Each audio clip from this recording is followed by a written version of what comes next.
It has come to our attention that a mysterious force is loose somewhere in outer space. The mysteries of creation are there. Up in the sky? Up in the sky.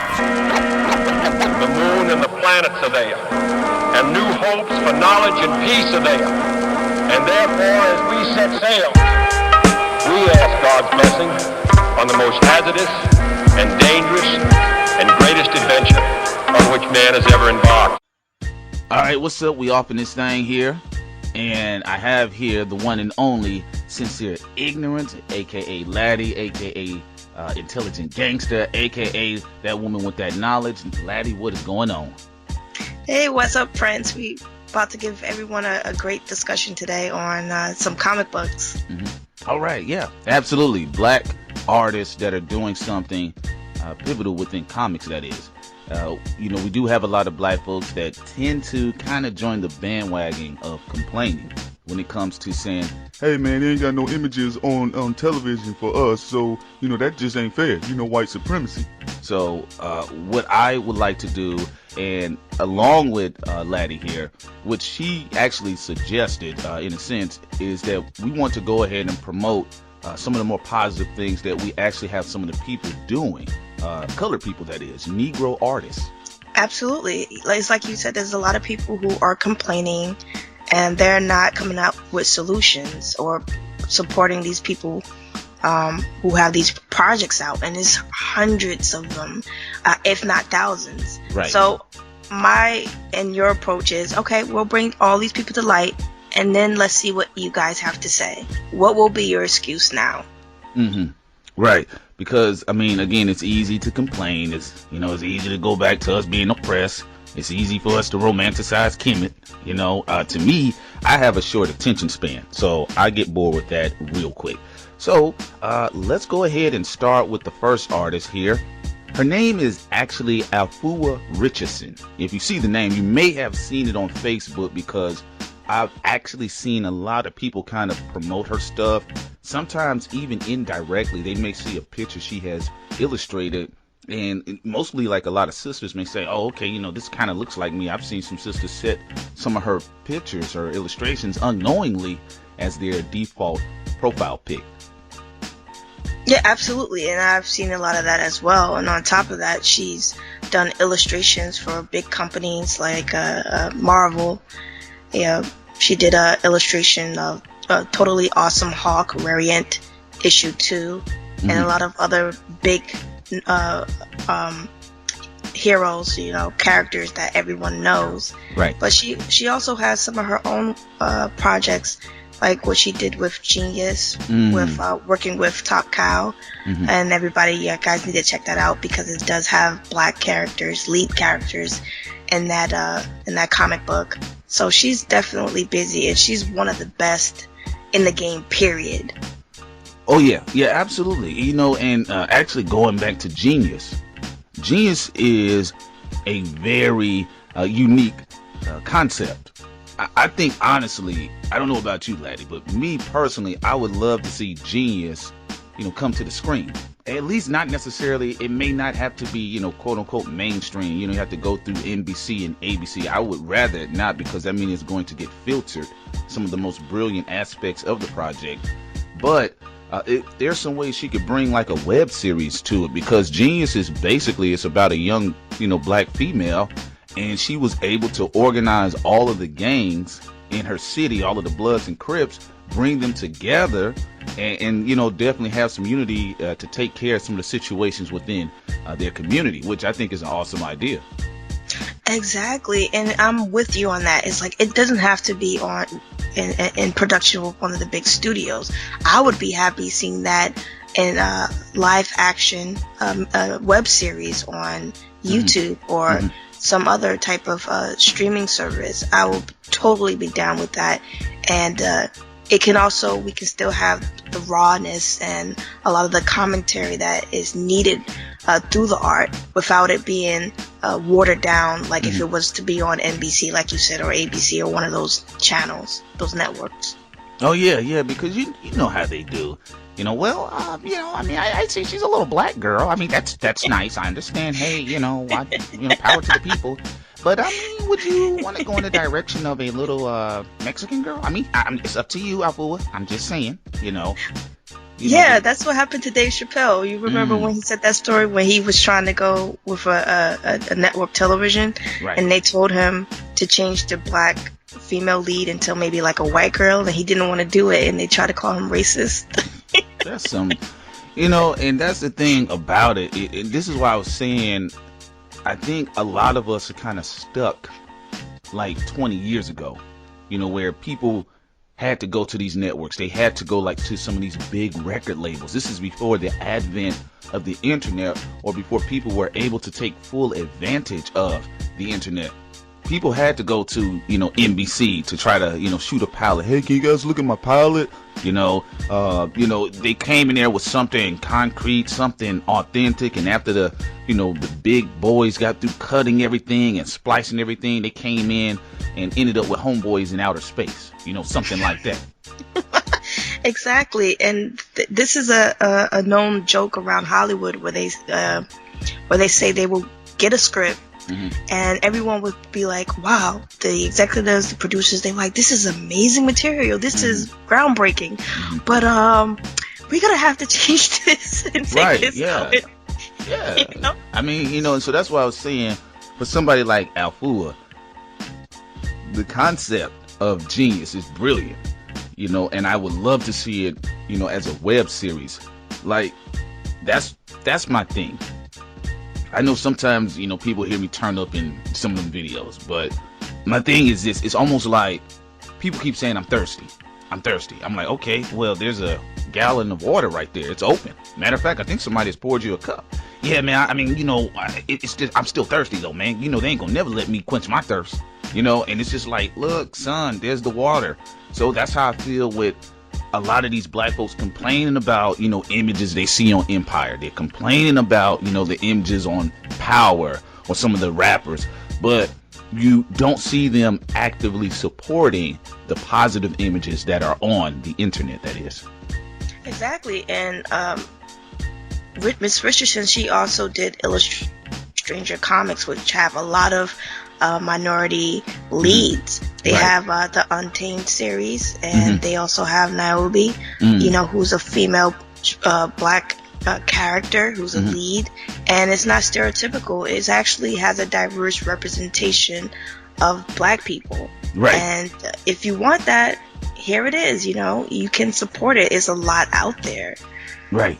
Right. And you know, one of the things that I did like she did not too long ago, actually, was, remember when Marvel was doing their thing with the hip hop series, the hip hop album covers? Mm-hmm. Yeah, she was, you know, a big part of that. She had Killer Mike included in one piece. They kind of did like a DMX Wolverine type one. They did like Miles. Remember Miles was supposed to be like the biracial Peter Parker or whatever. He was an alternative. And Damon was trying to get Childish Gambino to kind of play him in a movie or whatever. But they did one where they kind of, you know, brought the concept of the Illmatic album cover in with the Miles character. So it had like Miles' face on Illmatic. And, you know, they just kind of went through all of these classic hip-hop albums, but they were replaced with some of these superheroes. And she was actually a part of that as well. Yeah, and that whole series of covers were extremely popular. The one with A$AP Rocky, like you said, Nas, all of those things were just genius as well. Because if you, I know that you noticed that a lot of people are really big on with animation and comic books. Like it's really a popular thing right now, and it's also just a really good idea because for some reason it just seems to gel so well together. Yeah, no, you're absolutely right. Absolutely right. And again, people may have seen her work and probably didn't know who the artist was. Because again, I see people even on some of my friends' lists, you know, they got them as default picks, and I'm like, why did you do that? Man, you know, this shit dope. You know, so they don't know though. They don't know it's Alfua's work, which is awesome. But I've seen also she was featured in, I don't know if you can recall, but like a while back, Lincoln, you know, the car company was doing a series where they were basically interviewing, you know, black or urban artists, and asking them about their style and what best represents them as an artist and what's the creative process like. And she was featured in one of the commercials. That is, you can actually go check it out, and you all will get a chance to hear her speak and what she sounds like and everything. But again, she definitely has some wonderful art that most people need to support. That is. Oh yeah, absolutely. I'm gonna definitely need to check out that commercial. And on top of that, it's like what we stated before. She is definitely one of the best illustrators in the game right now. And her work, like you said, a lot of people don't know a lot of the covers that they love or characters. Right. She illustrated. Yeah. So it's really amazing, and this is really why we needed to get her out there for the general public, the black public, to know that these people are out there, and some of the covers that you have, look deeper, and you find also written material that you really would love. Oh yeah, and one of the things aside from that, to add on to it, is actually again infusing hip hop with anime. I mean, really after the Boondocks, like it's just taken off, and there's so much inspiration because you have so many people, especially black boys and girls. I mean, I know you going to high school, you knew how many people get draw. Like the news will have it that everybody wants to be a rapper. But you go to your average high school, most people, they illustrating, they're doing some designs, they're painters. It's almost like many little Harlem Renaissance happening everywhere all across the day. So you go into any school and you'll see that, Negroes on the wall transcribing hieroglyphs and stuff. No, you're absolutely right about that. Actually, I'm glad you brought that up, because now you made me reminisce about high school, and I'm like, oh my god, yeah. That's actually what most of the kids would do. They love sketching, or they'll do their little hip hop logos, and they were just extremely creative across the board. Some like to write poetry. So yeah, you're spot on with that. Yeah, so it's just one of those things you need to check out, and I love the hip hop and art, especially black art. Like I said it before, I don't even remember the last time I actually read a quote-unquote mainstream Batman, Spider-Man, or Superman comic. It's like, once I found, my first black comic book artist, and once I really had to start getting into things after the Boondocks, like I had not been back to the other side of the tracks. No, and it's the same for me, because there's just something about it that just speaks to my soul as a person of African descent, as a black American. Right.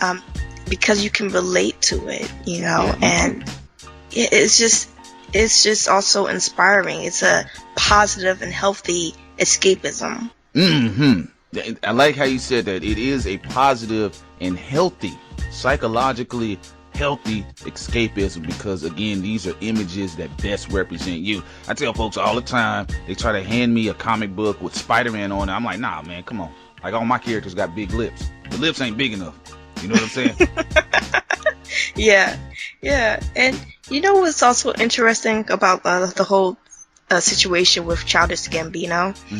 When I look at Childish Gambino, I do think of Miles, or like a really intelligent urban kid who could be all those things. Every time I look at him, it's just like that's what I see.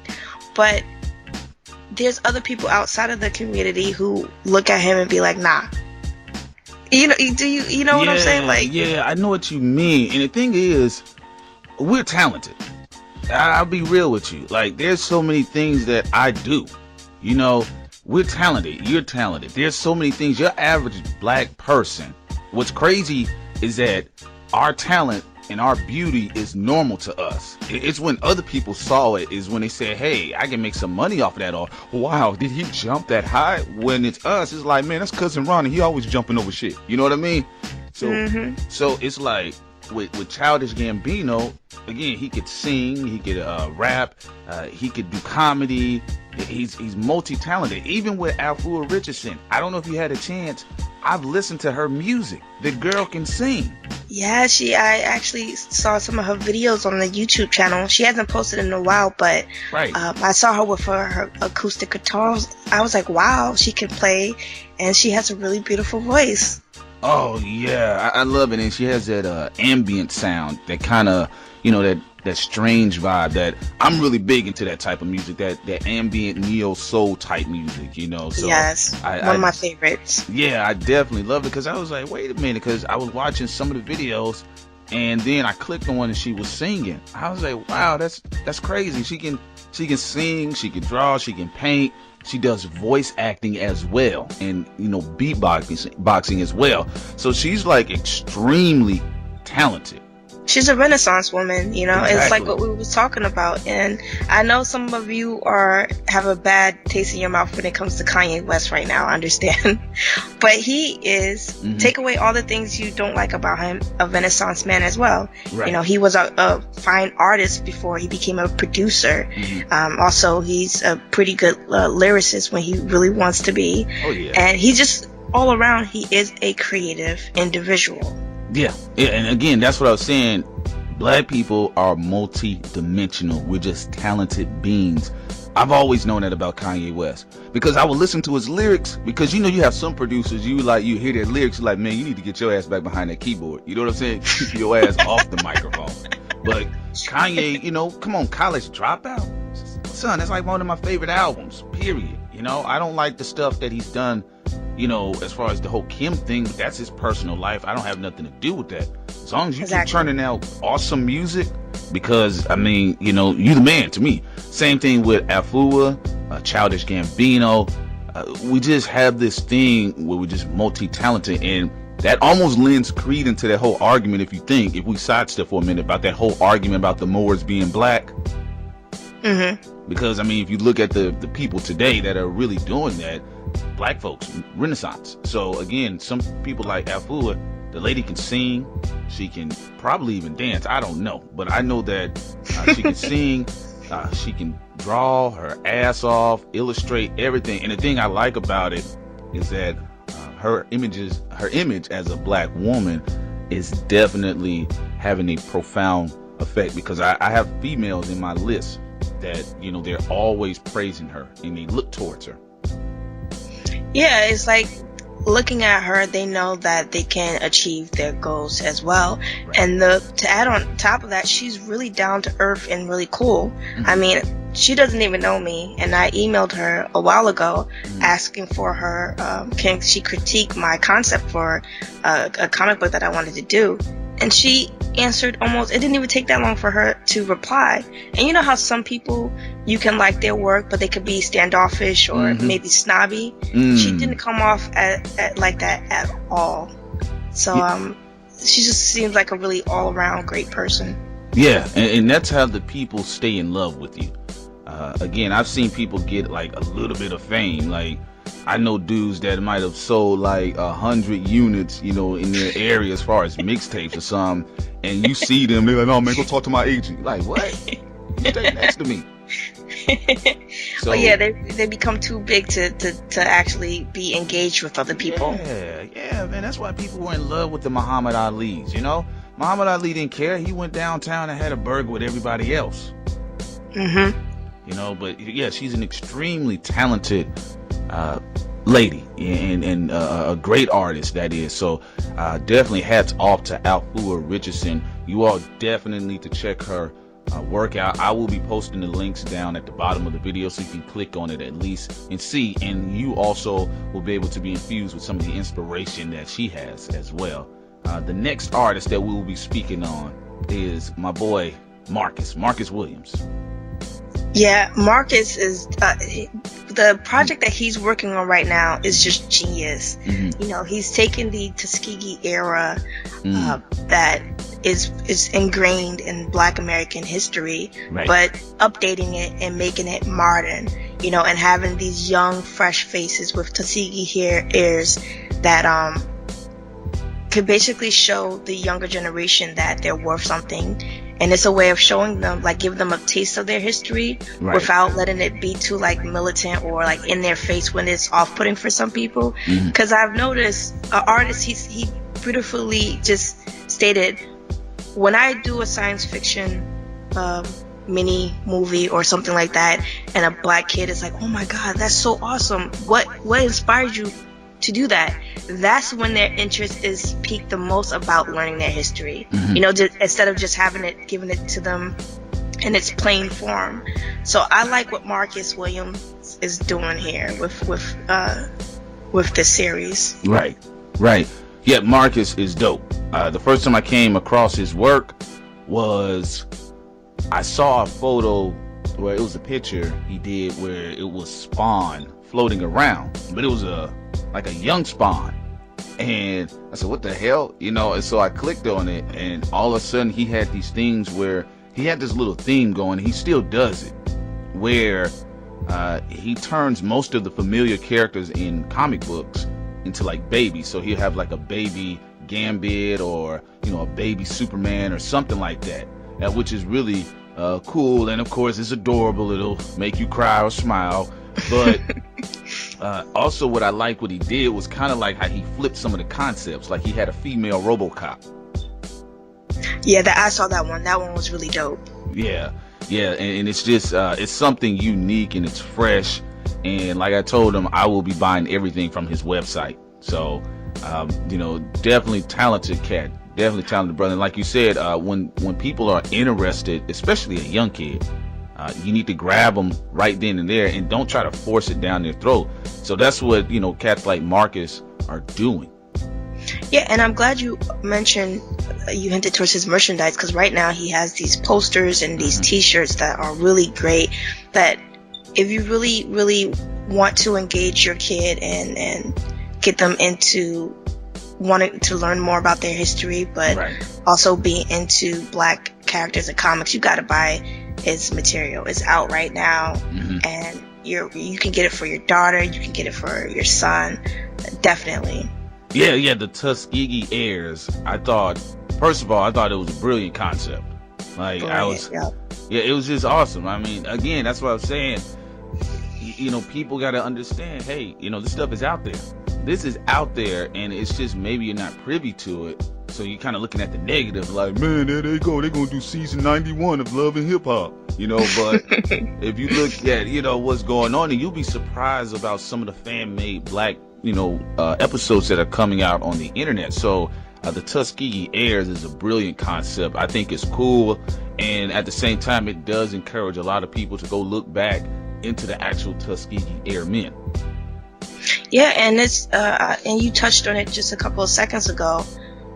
When Black people are in their own space, or it's kind of like what Dr. Boyce Watkins said. When they're in their own space, they tend to be less agitated and irritated with white people because they're not dealing with them as much anymore. Right. You know, they have more ownership and control of their own life. Right. So the more you gain that, the less you even care what's going on with white people. It's just something about always being on the edge, having to go to somebody and say, hey, master, can I please have some more poetry? Or just not being able to do what you want to do. And that's why, to me, it's crazy, because when I see all of these beautiful Black artists on the internet, if you kind of look at it, it's almost like a Black artistic rebellion. It's like, look, you all had your Superman. You had your Batman for like 50 and 60 and 70 and 80 years. You know, yeah, you gave us the Falcon. Yeah, you know, you gave us the Black Panther, which, you know, he really didn't get that much, you know, play. But now, again, with the internet, the self-empowerment of the internet, you know, it's just like Black people are saying, to hell with it, I'm going to draw everything that I feel in my soul. You've seen all of these beautiful Black artists and their art just being splashed all over the internet, right in your face. It's basically the third renaissance right now that no one knows about at the moment. That's what it feels like to me. Go ahead, laddie. I'm going to need you to repeat that again. It's the third renaissance for us. We just have to we have to honor it, and we have to support it. Like, you and I have both seen it online. It's just amazing how much amazing material is out there. And it's like mind-blowing. And it just fills my heart with joy. Right. The next step is support. That's it. Because I'm with you. I'm with you on that one, because it's so many brilliant concepts and terrific artists. I will be honest with you, sometimes I feel overwhelmed. Like, you will always send me something. You send me a link or something of somebody, and I click on it, and I'll see their work, and then I'll see their friends' work. And I say, man, like, I'm overwhelmed. So now I have to create a space on my hard drive specifically for their work and their information. I'm glad you mentioned that because I feel the same way too. I'm like, there's so much. How am I going to remember all these people? Let me try to document as much as possible because I'm trying to support all their work. Right. And I don't want to forget anyone because it's so awesome. So yeah, I'm in the same boat with you. Yeah, and again, I mean, you know, it's there. It's there. You know, you can't go wrong with the internet. And I'm so happy. Like I said, I put a post up. I haven't touched a Superman comic in like God knows when. I haven't, because it's just like, you know, you alright, Playboy, you know, but you know, this is getting kind of old now. You know what I'm saying? But you know, with the people like Afua Richardson, and she's just one. Marcus Williams, he's number 2. We're gonna have some more artists that we're gonna have to discuss and, you know, put their information out there. And again, it's like Laddie said, it's perfect. It's the third Renaissance. Yeah, and I'm just, to the audience, to people who follow Prince, Solomon, please, you guys have to click on those links, look at these people projects and support it. And when comic books aren't expensive, we're not asking you, especially if you're struggling right now, we're not asking you to like buy something that's worth $100. We're talking about comic books that could be what, like $2. Yeah. A lot of them are even $1. So it's not expensive at all. Yeah, and then also, you know, even digital copies. You know, you have the CBR formats, the PDF formats.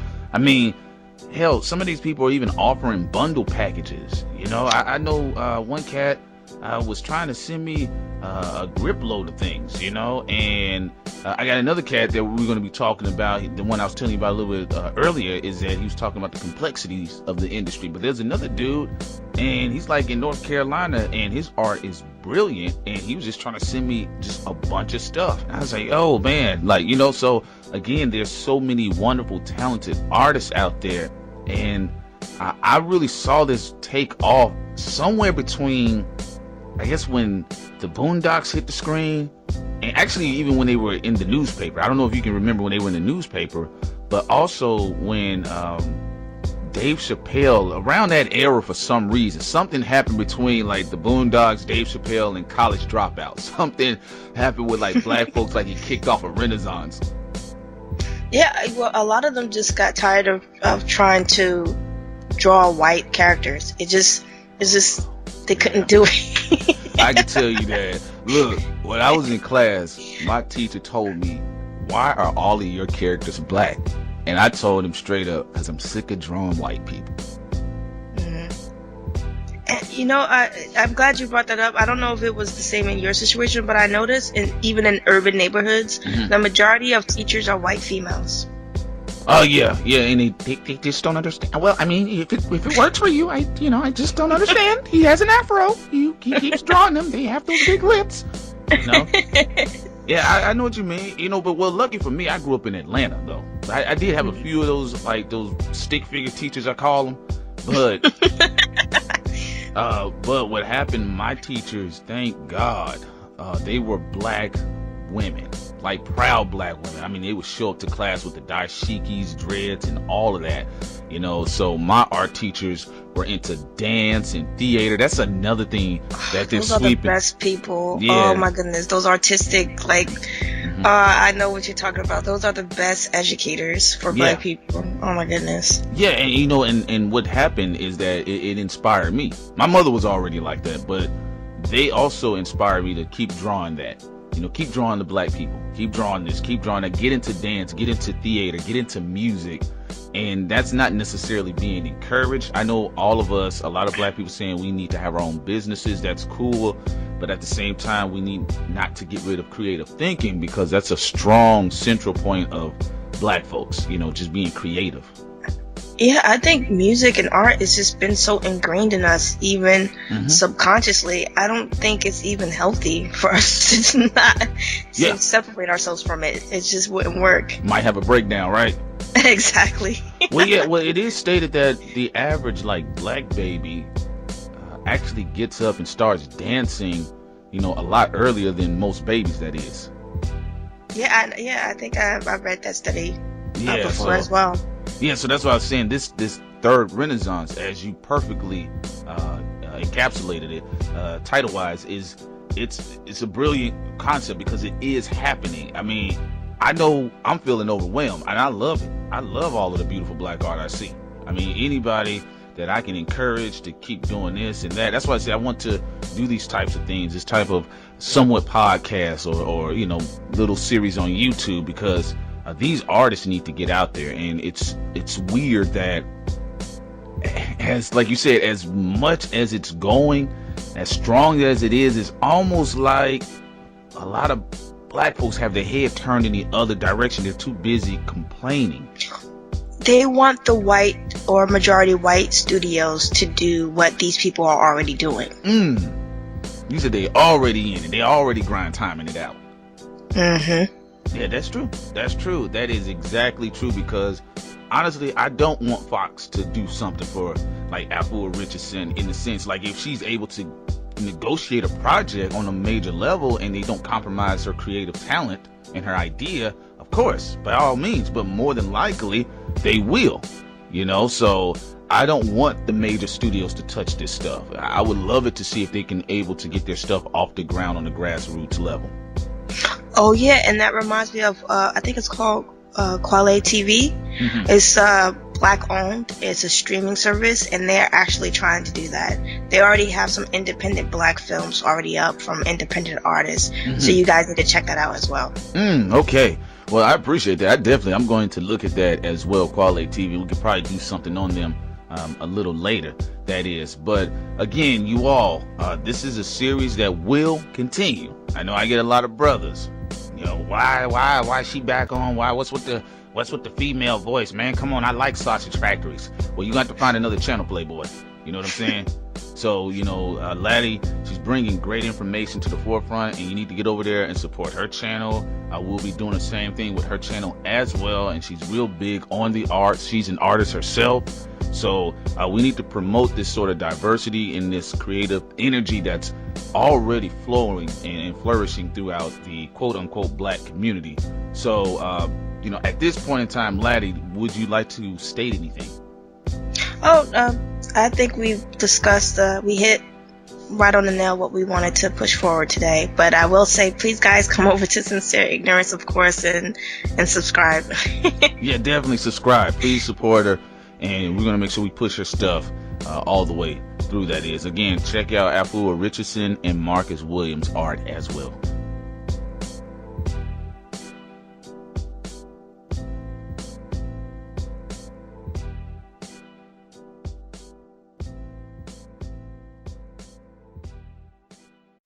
Yesterday, I was on my way to the store.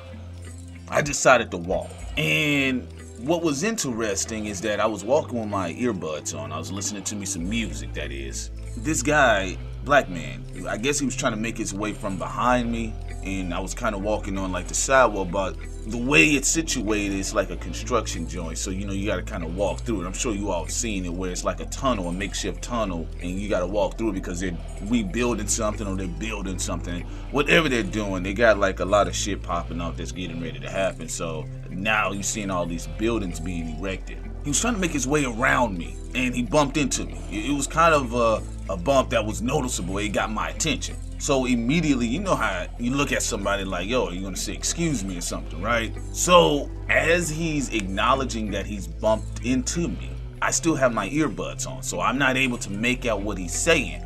But he had these shades on, but his facial expression, it was kind of like, it was a wincing look on his face. So it was like he was surprised. It just looked different to me. I misinterpreted it for something else. And so I took my earbuds off and I immediately got aggressive with him. Not necessarily one of my most proudest moments. A lot of guys brag about this shit, and there's a reason for that. A lot of us black men, we brag about bitching out another nigga. Like, we don't even acknowledge him as a black man. We bitched out this nigga.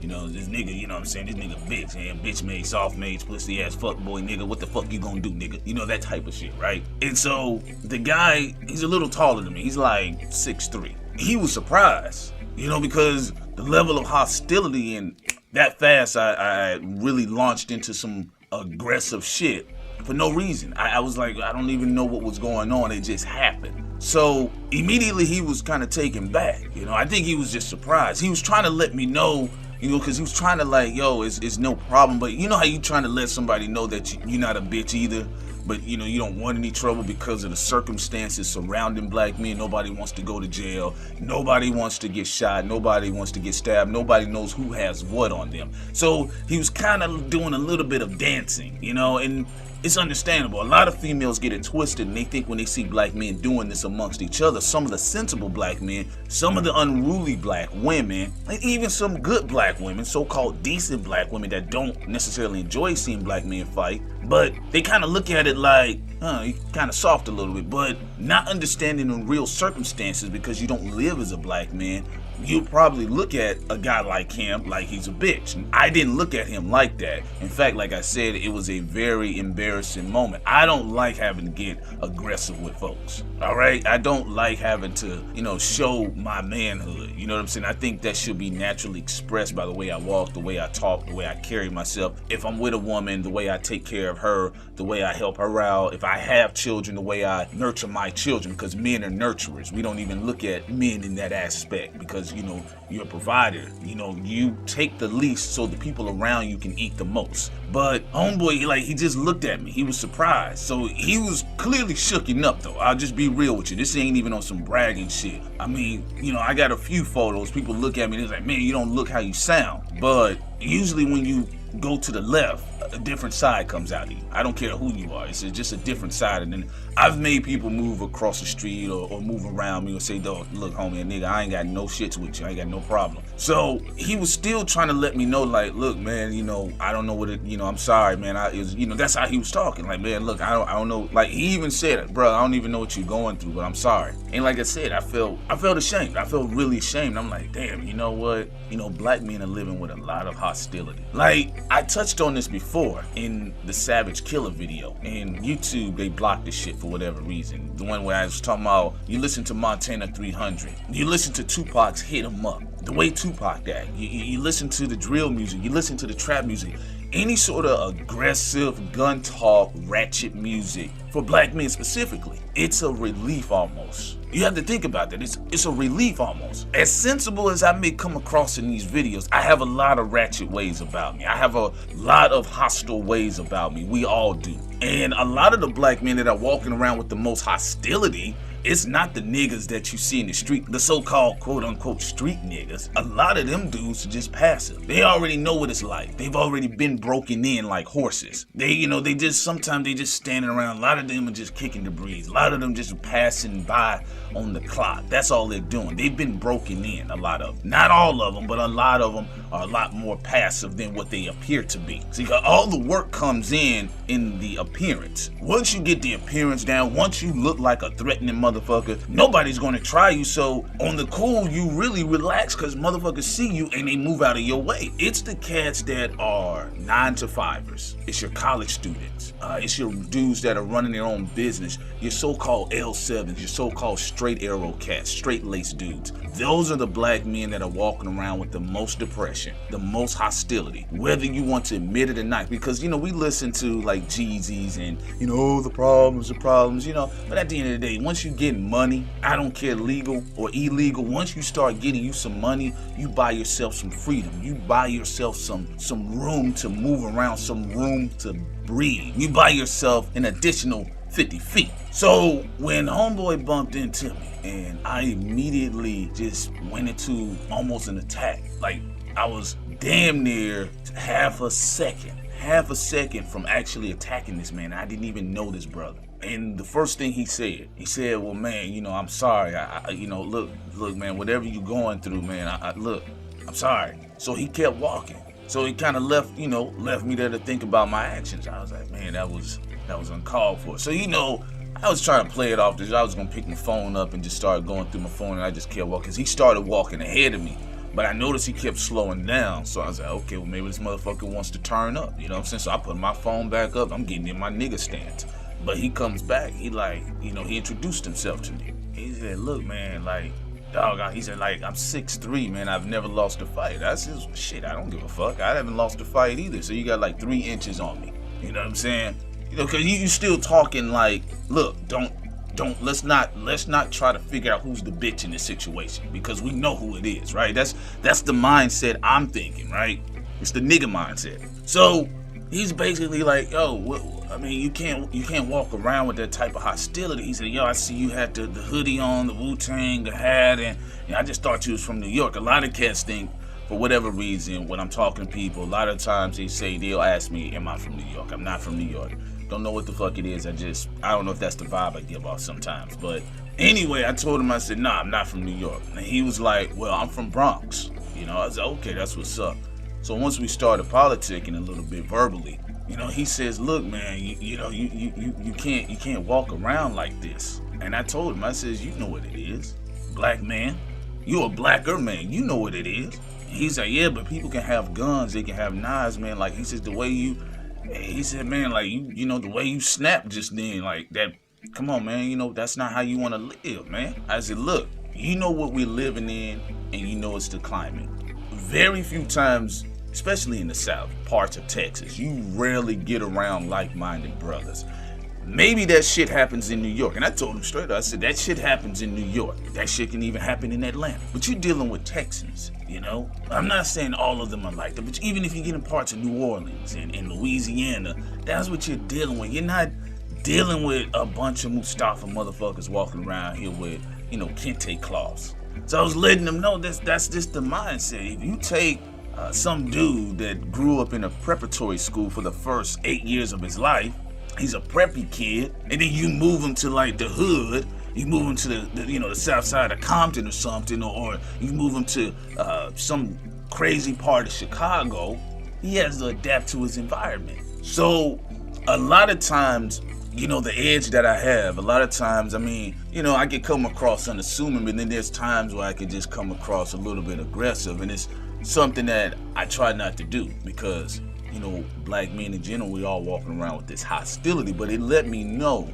that experience let me know how much hostility we're actually walking around with. So we started building. He was actually a sound-minded brother, he even started, quoting things from the Hebrew Israelites. And I told him, I said, I know about it. I'm not, it is what it is. I respect what y'all do y'all thing, but I still talked to him a little bit about it. He knew a lot about Dr. John Henry Clark, and, he brought up the Ivan Van Sertima's, and I told him one of my favorite cats was Dr. Amos Wilson. And he was just like, man, but he said, if you know all of that basically in so many words, like, what's with the hostility? I said, brother, do you think I like waking up and hearing how bad black men are? You think I like waking up and seeing what they're doing to black men on the news?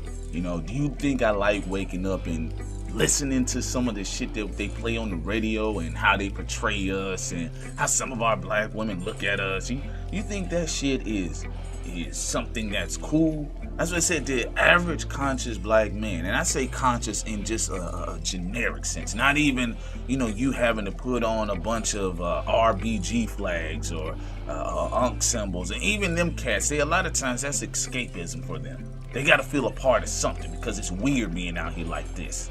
They got you left out in the open. So I was letting them know, look, I'm aware of so much of shit that sometimes it does get to me. A lot of us, we are walking around with a lot of hostility. It's your blue collar brothers. It ain't the niggas in the street. Them motherfucking trap niggas, they got levels of stress, but it ain't the same because they've said fuck the system. That's why they out there doing what they gotta do. They've unconsciously or consciously, they've said it. Meanwhile, you talking about dudes that are trying to hold down jobs. You talking about a black man that's saying, you know what? I'm still gonna try to be with black women. Despite, what I hear on the internet, despite how I hear some black women just casually say black men, niggas ain't shit in regular conversations, even at your job. You just hear the shit. Well, black men ain't shit. You know, you have to absorb all of this type of shit. You trying to stay on your job. You're trying to work for people. You're trying to come across less threatening. So you gotta speak like this. Hey, how you doing? How's everything? Good. Oh, yes. So I told him that, and he said the same thing. You know, he eventually broke down himself. Because he was putting on the philosophical front. Well, brother, you know, my brother. Then he eventually broke down in the conversation. And he said, yeah, you're right. It is like that. He said it is like that, and it gets to him. And when I looked at him as he's speaking to me, you know, I could see the same look in his eyes that I had. I mean, we was able to, you know, break bread mentally and kind of square out the little incident and all. It could have easily went left, but he asked me, he says, you're not afraid when people, you know, if they bump into, or if you reacted differently with someone else and they may react? I said, honestly, no, because a lot of us black men, we're out here selling wolf tickets. That's why you all never hear me on the internet talking about kill the cracker or go back and forth with another YouTuber. I'm a hands-on type person. I like to just get the shit done. I don't like to sit up there and go back and forth and argue with people. If we have a problem, it's either we can settle it maturely or let's go ahead and get into physical shit. That's what we have to do. And I was letting them know that's how I am. I don't know about anybody else, but I do know a lot of black men, they are selling wolf tickets to each other. You know, like I said, I've seen it in several demonstrations where you have a lot of black men talk about killing each other, or they scare everybody in their neighborhood, but when it's time to protest, they doing hands up, don't shoot. I'm like, well, if y'all gang members, let's go ahead and load the shit up. Let's get ready. I mean, it's just something I you know, thought about. I was thinking about it. I just wanted to make a little, you know, audio video about it and just speak on it. You know, a lot of us black men, you know, we're unconsciously walking around with a lot of hatred, and it's pretty bad. It's actually pretty bad, a lot of hostility, because a lot of times, I mean, yeah, we can argue with the issue about the black father, you know, not being in a home, you know, the aggressive, overbearing mother. You know, we have that. A lot of us have that issue, right? But a lot of times this shit is just so much of bullshit that gets thrown out there about black men. And yesterday I realized how bad and how much I internalized all of it. Not to mention probably all the shit that happened to me in childhood. You know what I'm saying? So, you know, we're walking around with ticking time bombs. And I'm the type, I just rather not deal with somebody or anybody if I know I'm in a certain mood or zone. You know, that's why I try to stay in meditation. Try to. You know, I have days where I miss it or I don't get around to it because of projects and things of that nature. But we need to try to find things to relieve stress. I mean, that's why I just said, you know, I'm real big on finding things that you can release your stress creatively, even engage with women. Not on some slut shit, though. Not on some slut shit, you know. Just engage, dialogue with them. Even if y'all don't do anything, just talk to them. Sometimes a real presence of a feminine woman that kind of tames the lion a little bit. It takes that unnecessary edge off of you. You'll still have it because you're a black man and they're gonna fuck with us regardless. But I mean, get involved with sports, you know, lift weights because it's real. You know, that's why you see a lot of black men, their whole thing is, you know, they're gonna target each other or they'll target a black woman because it's easy. You know, it was easy for me to snap or launch into, you know, getting into a fight with this black man yesterday because he was a target. You know, and do I want to hit other targets? Oh, hell yeah. But, you know, he was the closest one. And at that very moment, I was just ready to go. You know, as sound-minded as I come across in these videos, you all, you know, I got a lot of ratchet hood ways about me. You know what I'm saying? That I'm always looking to shake. I'm always looking to grow because I'm far from perfect. That's why I tell people all the time, don't confuse me with Malcolm X. Although I do appreciate his philosophy a lot more, but when I say don't confuse me with him, the image of him, because Malcolm X was very aggressive. He would have been quick to shoot somebody as well. So I'm just saying that whole idea of, you know, just because somebody's talking about certain subjects in videos, you know, people get it confused. They think like you're Gandhi, you're so enlightened. I'm not all that enlightened. I just see shit, you know, but I got ways about myself that at times I feel is a bit troubling. I'll be real with you, you know, again, we all do. A lot of us black men do. That's why our death rate amongst each other is extremely high. It really is. And I saw that for sure yesterday. And you don't think about that shit. You don't think about the outcome. You just at this point in time, because of your manhood is always contested, even from birth. Even if you're with your mother, if you got single black mothers, at some point in time, if you're with a single black mother growing up and she's raising you in stressful conditions, at some point in time, she's going to address your manhood. And she may do it repeatedly. And then you got the kids in your neighborhood around your block. They're doing the same thing. This is something that happens with a lot of black men. That's why a lot of us do join gangs or start selling dope, or we get real heavy into sports, you know, to get bigger, to look like a man. And then you got some of these big ass dudes that walk around and they're not men. Then on top of that, you have the media. You have to deal with the corporate world if you're in that region of any sort of career field. Or even if you're just a blue-collar brother working in a warehouse, you got to deal with, at that point in time, they're still checking you on your manhood. You know, well, if you don't do this, you might lose your job. If you don't do this, well, don't you need to feed your family? So at any point in time, you know, our manhood is always contested. So that's why when it's perceived that another black man is doing the same thing, we reach out and we try to touch them somehow. And it was, like I said, it wasn't one of my most proudest moments. And I try to stay away from the ignorance. That's why, like I said, I don't go back and forth with people. I don't. I'm not that type. Never been the type to stand up there and call another black man a bunch of motherfuckers. Just immediately, I'm just the type to just get busy. You know, that's what dude saw yesterday. He said, man, you got a lot of aggression with you that, you know, he said, you probably need to work on that. I said, yeah, I am working on it. Again, it was something that I learned about myself. You know, it's something that I acknowledge. Like I told you, you know, you're going to get honesty from me. I'm not a perfect motherfucker. No, far from it. I got my hangups just like every other black man, damn near. But it's just, I just take my time and look at a situation. Even if it's something that I made an error in, I actually think about, you know what, that wasn't the right way to handle it. That wasn't the correct way. That's not what a man means.